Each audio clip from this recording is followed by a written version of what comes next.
प्रधानमंत्री जी को स्मृति चिन्ह भेंट कर सम्मानित करें।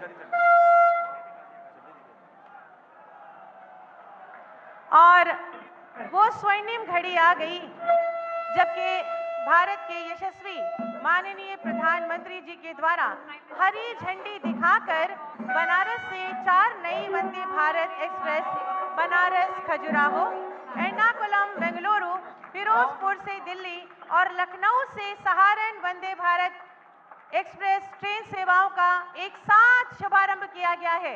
आइए जोरदार तालियों के माध्यम से इन सौभाग्यशाली क्षणों का स्वागत अभिनंदन करें। भारत माता की, भारत माता की, भारत माता की। आज भारत के रेल इतिहास में एक और स्वर्णिम अध्याय जुड़ गया है। जोरदार तालियों से इन ऐतिहासिक क्षणों का अभिनंदन करें।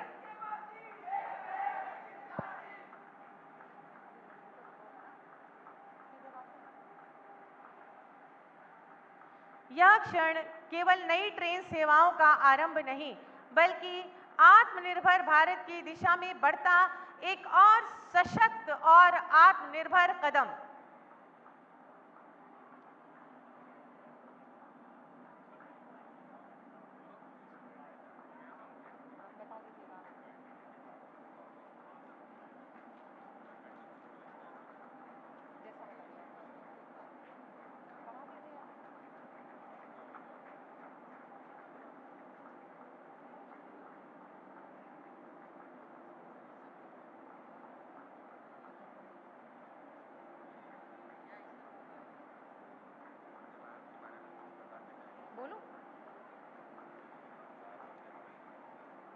आज 4 वंदे भारत एक्सप्रेस ट्रेनों का शुभारंभ माननीय प्रधानमंत्री जी द्वारा हरी झंडी दिखाकर किया गया है।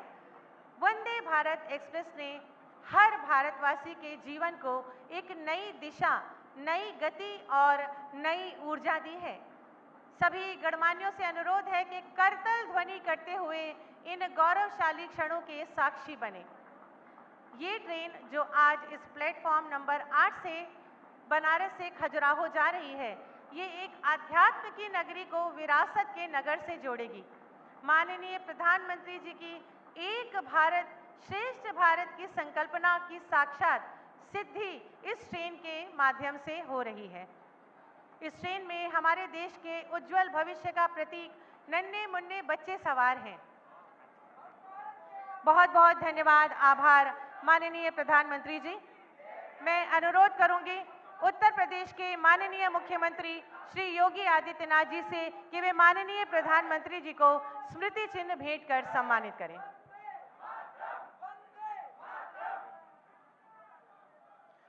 स्वागत, अभिनंदन, वंदन माननीय प्रधानमंत्री जी। अब मैं अनुरोध करूंगी माननीय केंद्रीय रेल मंत्री श्री अश्विनी वैष्णव जी से कि वे माननीय प्रधानमंत्री जी को स्मृति चिन्ह भेंट कर सम्मानित करें। आपका स्वागत है, अभिनंदन है, वंदन है माननीय। बहुत बहुत धन्यवाद, आभार माननीय। अब मैं बहुत ही आदर के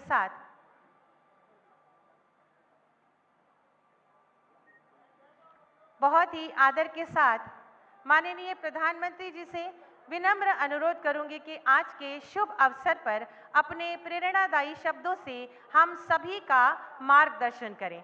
आप सभी जोरदार तालियों के माध्यम से माननीय प्रधानमंत्री जी का स्वागत अभिनंदन करें।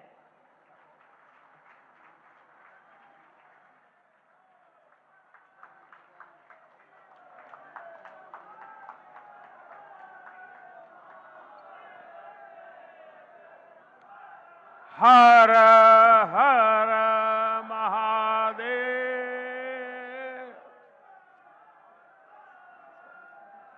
नमः पार्वती पतये।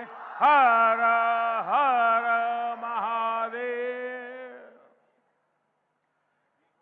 उत्तर प्रदेश के ऊर्जावान मुख्यमंत्री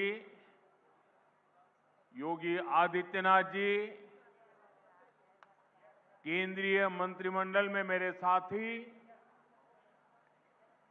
और विकसित भारत की मजबूत नींव रखने के लिए जो टेक्नोलॉजी के क्षेत्र में आज बहुत उत्तम कार्य हो रहा है, उसका नेतृत्व संभालने वाले भाई अश्विनी वैष्णव जी टेक्नोलॉजी के जरिए हमारे साथ इस कार्यक्रम में जुड़े। एर्नाकुलम से केरला के राज्यपाल श्री राजेंद्र अर्लेकर जी,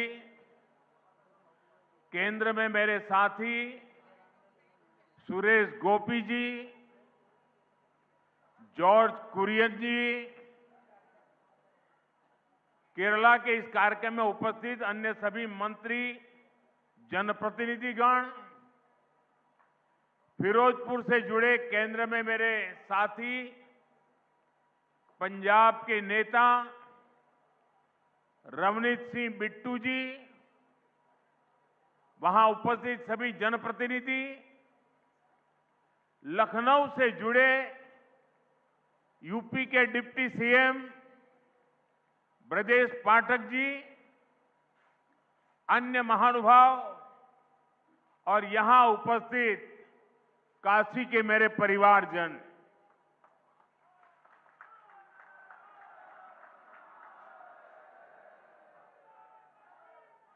बाबा विश्वनाथ के ई पावन नगरी में आप सब लोगन के, काशी के सब परिवारजन के हमार प्रणाम।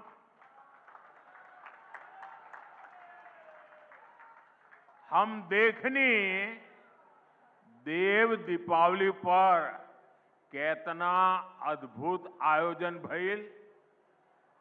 अब आज का दिन भी बड़ा शुभ है। हम ई विकास पर्व के आप सब लोग के शुभकामना देत है।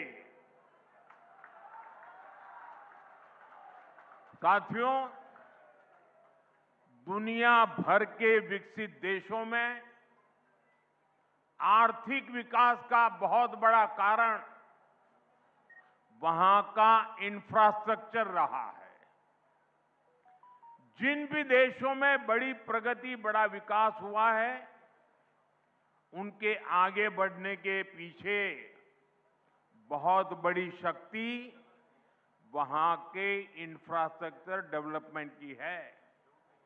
अब मान लीजिए कोई इलाका है, लंबे समय से वहां रेल नहीं जा रही है, रेल की पटरी नहीं है, ट्रेन नहीं आती है, स्टेशन नहीं है, लेकिन जैसे ही वहां पटरी लग जाएगी, स्टेशन बन जाएगा, उस नगर का अपने आप विकास शुरू हो जाता है। किसी गांव के अंदर सालों से रोड ही नहीं है, कोई रास्ता ही नहीं, कच्चे मिट्टी के रास्ते पर लोग जाते आते रहते हैं, लेकिन जैसे ही एक छोटा सा रोड बन जाता है, किसानों की आवाज आई, किसानों का माल वहां से बाजार में जाना शुरू हो जाता है। मतलब इंफ्रास्ट्रक्चर यानी बड़े बड़े ब्रिज, बड़े बड़े हाईवे, इतना ही नहीं होता है। कहीं पर भी जब ऐसी व्यवस्थाएं विकसित होती है तो उस क्षेत्र का विकास शुरू हो जाता है। जैसा हमारा गांव का अनुभव है, जैसा हमारे कस्बे का अनुभव है, जैसा हमारे छोटे नगर का अनुभव है, वैसा ही पूरे देश का भी होता है। कितने एयरपोर्ट बने, कितनी वंदे भारत ट्रेनें चल रही हैं, दुनिया के कितने देशों से हवाई जहाज आते हैं, ये सारी बातें विकास के साथ जुड़ चुकी है। और आज भारत भी बहुत तेज गति से इसी रास्ते पर चल रहा है। इसी कड़ी में आज देश के अलग अलग हिस्सों में नई वंदे भारत ट्रेनों की शुरुआत हो रही है। काशी से खजुराहो वंदे भारत के अलावा फिरोजपुर दिल्ली वंदे भारत, लखनऊ सहारनपुर वंदे भारत और एर्नाकुलम बेंगलुरु वंदे भारत, इसको भी हरी झंडी दिखाई गई है। इन 4 नई ट्रेनों के साथ ही अब देश में 160 से ज्यादा नई वंदे भारत ट्रेनों का संचालन होने लगा है। मैं काशीवासियों को, सभी देशवासियों को इन ट्रेनों की बहुत बहुत बधाई देता हूं। साथियों, आज वंदे भारत, नमो भारत और अमृत भारत जैसी ट्रेनें भारतीय रेलवे की अगली पीढ़ी की नींव तैयार कर रही है। ये भारतीय रेलवे को ट्रांसफॉर्म करने का एक पूरा अभियान है। वंदे भारत भारतीयों की, भारतीयों द्वारा, भारतीयों के लिए बनाई हुई ट्रेन है, जिस पर हर भारतीय को गर्व है। वरना पहले हम कर सकते हैं क्या? ये तो विदेश में हो सकता है, हमारे यहां होने लगा कि नहीं होने लगा? हमारे देश में बन रहा है कि नहीं बन रहा है? हमारे देश के लोग बना रहे हैं कि नहीं बना रहे? ये हमारे देश की ताकत है। और अब तो विदेशी यात्री भी वंदे भारत को देखकर अचंभित होते हैं। आज जिस तरह से भारत ने विकसित भारत के लिए अपने साधनों को श्रेष्ठ बनाने का अभियान शुरू किया है, ये ट्रेनें उसमें एक मील का पत्थर बनने जा रही है। साथियों, हमारे भारत में सदियों से तीर्थ यात्राओं को देश की चेतना का माध्यम कहा गया है। ये यात्राएं केवल देव दर्शन का मार्ग नहीं है, बल्कि भारत की आत्मा को जोड़ने वाली पवित्र परंपरा है। प्रयागराज, अयोध्या, हरिद्वार, चित्रकूट, कुरुक्षेत्र, ऐसे अनगिनत तीर्थ क्षेत्र हमारी आध्यात्मिक धारा के केंद्र है। आज जब ये पावन धाम वंदे भारत के नेटवर्क से जुड़ रहे हैं, तो एक तरह भारत की संस्कृति, आस्था और विकास की यात्रा को जोड़ने का भी काम हुआ है। ये भारत की विरासत के शहरों को देश के विकास का प्रतीक बनाने की तरफ एक अहम कदम है। साथियों, इन यात्राओं का एक आर्थिक पहलू भी होता है, जिसकी उतनी चर्चा नहीं होती। बीते 11 वर्षों में यूपी में हुए विकास कार्यों ने तीर्थाटन को एक नए स्तर पर पहुंचा दिया है। पिछले साल बाबा विश्वनाथ के दर्शन के लिए 11 करोड़ श्रद्धालु काशी आए थे।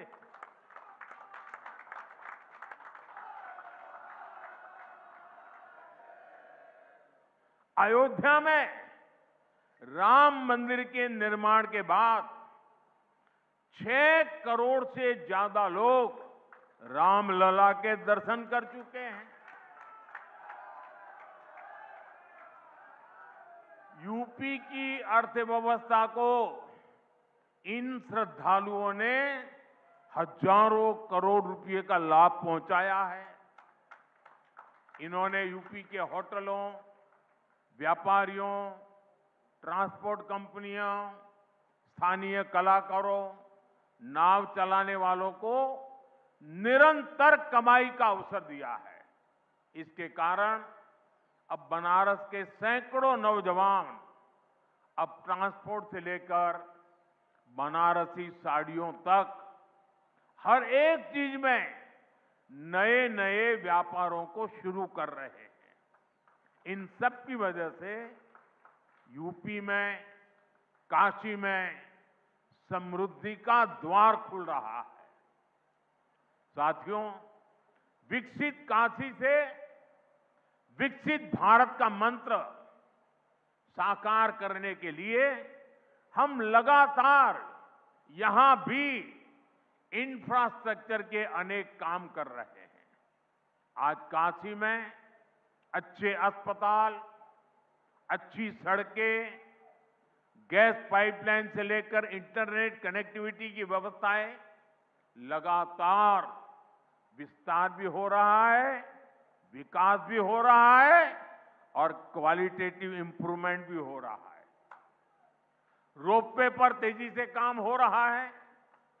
गंजारी और सीगरा स्टेडियम जैसे स्पोर्ट्स इंफ्रास्ट्रक्चर भी अब हमारे पास है। हमारा प्रयास है कि बनारस आना, बनारस में रहना और बनारस की सुविधाओं को जीना सबके लिए खास अनुभव बने। साथियों, हमारी सरकार का प्रयास काशी में स्वास्थ्य सेवाओं में लगातार सुधार का भी है।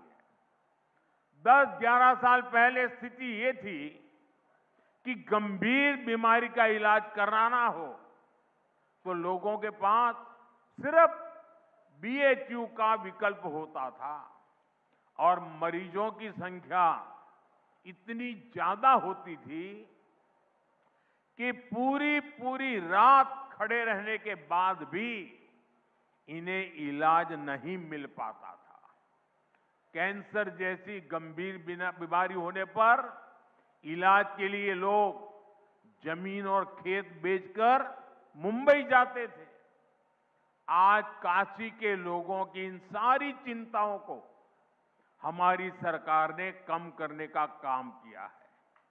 कैंसर के लिए महामना कैंसर अस्पताल, आंख के इलाज के लिए शंकर नेत्रालय, बीएचयू में बना अत्याधुनिक ट्रॉमा सेंटर और शताब्दी चिकित्सालय, पांडेयपुर में बना मंडलीय अस्पताल, ये सारे अस्पताल आज काशी, पूर्वांचल समेत आसपास के राज्यों के लिए भी वरदान बने हैं। इन अस्पतालों में आयुष्मान भारत और जन औषधि केंद्र की वजह से आज गरीबों को, लाखों लोगों के करोड़ों रुपयों की बचत हो पा रही है। एक तरफ इससे लोगों की चिंता खत्म हुई है, दूसरी तरफ काशी इस पूरे क्षेत्र की हेल्थ कैपिटल के रूप में जाना जाने लगा है। साथियों, हमें काशी के विकास की ये गति, ये ऊर्जा बनाए रखनी है ताकि भव्य काशी तेजी से समृद्ध काशी भी हो और पूरी दुनिया से जो भी काशी आए वो बाबा विश्वनाथ की इस नगरी में सभी को एक अलग ऊर्जा, एक अलग उत्साह और अलग आनंद मिल सके। साथियों, अभी मैं वंदे भारत ट्रेन के अंदर कुछ विद्यार्थियों से बात कर रहा था। मैं अश्विनी जी को बधाई देता हूं, उन्होंने एक अच्छी परंपरा शुरू की है। जहां वंदे भारत ट्रेन का शुभारंभ होता है, उस स्थान पर बच्चों के बीच में अलग अलग विषयों पर कंपटीशन होती है। विकास के संबंध में, वंदे भारत के संबंध में, अलग अलग विकसित भारत की कल्पना के चित्रों के संदर्भ में, कविताओं को लेकर के। और मैं आज, क्योंकि ज्यादा समय नहीं मिला था बच्चों को, लेकिन 2-4 दिन के भीतर भीतर उनकी जो कल्पकता थी, उन्होंने विकसित काशी के जो चित्र बनाए थे, विकसित भारत के जो चित्र बनाए थे, सुरक्षित भारत के जो चित्र बनाए थे, जो कविताएं सुनने को मिली मुझे, 12-12, 14 साल से बेटे बेटियां इतनी बढ़िया कविताएं सुना रहे थे। काशी के सांसद के नाते मुझे इतना गर्व हुआ कि मेरी काशी में ऐसे होनहार बच्चे हैं। मैं अभी यहां कुछ बच्चों को मिला, एक बच्चे को मिला, उसको तो हाथ की भी तकलीफ है, लेकिन जो चित्र उसने बनाया है, मैं वाकई बहुत ही मेरे लिए प्रसन्नता का विषय है। यानी मैं यहां की स्कूलों के टीचरों को भी हृदय से बहुत बधाई देता हूं कि उन्होंने बच्चों को ये प्रेरणा दी, उनका मार्गदर्शन किया। मैं इन बालकों के माता पिता को भी बधाई देता हूं। जरूर उन्होंने भी कोई न कोई योगदान किया होगा, तब इतना सुंदर कार्यक्रम इन्होंने किया होगा। मेरा तो मन में विचार आया कि एक बार यहां इन बच्चों का कवि सम्मेलन करें और उसमें से 8-10 जो बढ़िया बच्चे हो उनको देश भर में ले जाए, उनसे कविताएं करवाए। इतना प्रभावी था। मेरे मन को एक काशी के सांसद के नाते आज एक बहुत विशेष मुझे सुखद अनुभव हुआ। मैं इन बच्चों का हृदय से बहुत बहुत अभिनंदन करता हूं, बधाई कर देता हूं। साथियों, आज मुझे ढेर सारे कार्यक्रमों में जाना है, इसलिए एक छोटा सा कार्यक्रम ही आज रखा था। मुझे जल्दी निकलना भी है और सुबह सुबह इतनी बड़ी मात्रा में आप लोग आ गए, ये भी खुशी की बात है। एक बार फिर आज के इस आयोजन के लिए और वंदे भारत ट्रेनों के लिए आप सभी को मेरी ढेर सारी शुभकामनाएं। बहुत बहुत धन्यवाद। हर हर महादेव।